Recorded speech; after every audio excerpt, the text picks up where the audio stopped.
আর কোনোদিন মাছ চুরি করবো না। চকরিয়া পৌর শহরের চিরিঙ্গা কাঁচা বাজারের মাছ বাজার।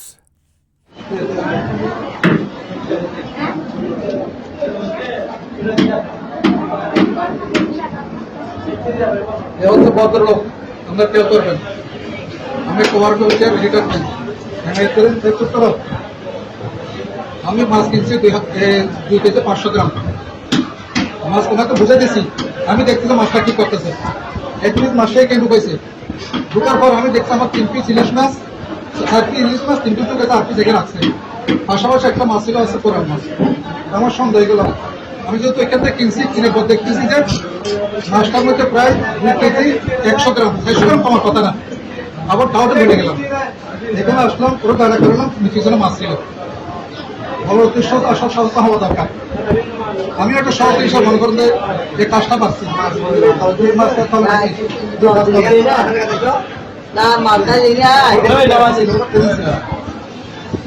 কয়দিন আগে, আসলে 6 দিন আগে আমরা জানেন মরা মুরগি খাওয়াইছে।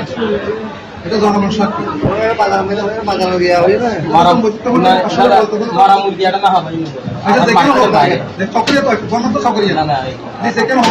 আমাদের মার্কেটে নেই তো না না ঠিক আছে আয় আজ তোমারও তোমার লাগে না আজ তুই ঠিক আছে বাজার নদী জোয়ান করতে মনে হলে বাজার তাই শুধু বেগুন করা বুঝে না আজ যদি বাজারে যদি দেখি বাড়ি জোয়ান গিয়ে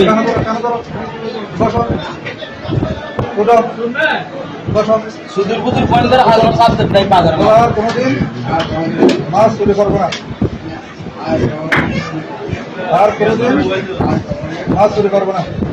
আমরা বাজার কমিটি যেটা করার কথা সেটাই ঠিক আছে। আমি আর লিগাল নাই, ঠিক আছে। আমরা সবাই দেখছি মোটামুটি বুঝছো না আর কি হইছে বড় সচেতন দোকান নিচে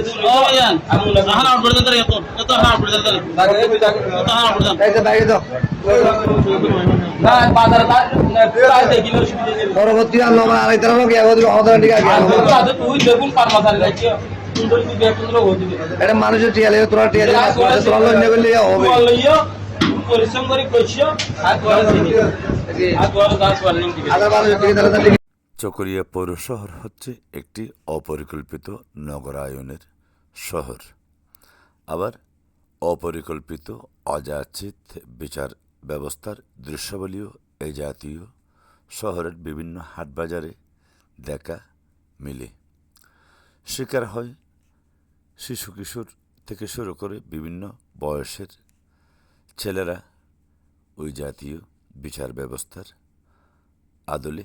আবার দেখা মিলে হাটবাজারগুলোতে যেসব ব্যবসায়ীরা কামলা হিসেবে ব্যবহার করে শিশু এবং কিশোরদের। ঝুঁকিপূর্ণ দা এবং কিরিসির মাধ্যমে মাছ কোটার কাজে ব্যবহার হয় এই জাতীয় শিশু এবং কিশোররা। এ ফাঁকে জড়িয়ে পড়ে অনৈতিক বিভিন্ন কাজগুলোতেও এই জাতীয় শিশু এবং কিশোররা। আবার শাস্তিও ভোগ করতে হয় এভাবে।